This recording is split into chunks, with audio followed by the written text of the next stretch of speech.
મિત્રો, લોકશાહીનો સૌથી મોટો પર્વ એટલે ચૂંટણી, અને એમાં પણ તમારો સૌથી નજીકનો પ્રતિનિધિ ચૂંટવાની ચૂંટણી એટલે સ્થાનિક સ્વરાજ્યની ચૂંટણી.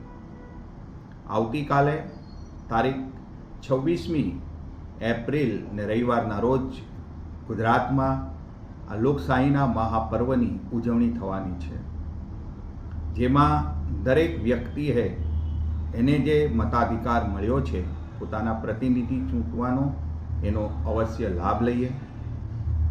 આપણે કોઈ પણ પક્ષ સાથે જોડાયેલા હોઈએ, કોઈ પક્ષની વિચારધારા આપણને પસંદ હોય કે આપણને ક્યારેક કોઈ ઉમેદવારો ના પસંદ હોય તો પણ આપણે આપણું મત અભિવ્યક્ત કરી શકીએ એવી આપણી લોકશાહીએ વ્યવસ્થા કરી છે. અને આ સ્થાનિક ચૂંટણી છે ત્યારે આપણે સૌ એક નાગરિક બનીને આપણને જે નગર એટલે કે નળ, ગટર, રોડ અને સાથે જે બીજી પ્રાથમિક સુવિધાઓ હોય, આરોગ્યની છે, પ્રાથમિક શિક્ષણની જે સુવિધા છે, એ સુવિધા કોણ સારી રીતે આપી શકે છે, બીજું સુવિધાઓ હોય છતાં તેનું અમલીકરણ કોણ કરાવી શકે છે, એવા પ્રજાપ્રતિનિધિઓને તમે મત આપો.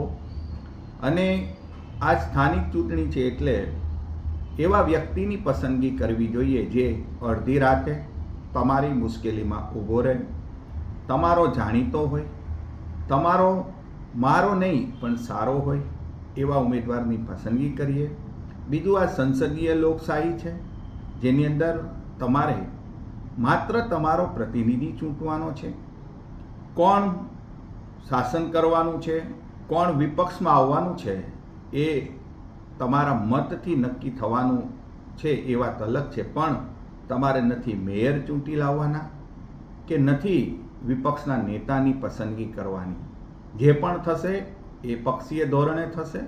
એટલે એ કરવા કરતાં તમારે સ્થાનિક જે પ્રશ્નો હોય તમારા 5 વર્ષમાં તમને જે જોયું હોય, જાણ્યું હોય, નાણ્યું હોય, અને આગળ તમને જે ભવિષ્યમાં કઈ રીતે એ ઉકેલ લાવી શકે છે એનું મૂલ્યાંકન કરીને તમે તમારો પવિત્ર મત જેને કહેવામાં આવે છે એ આપીને એ લોકશાહીના આ મહાપર્વમાં તમે સહભાગી બનો એવી આપ સૌને મારી નમ્ર અપીલ છે.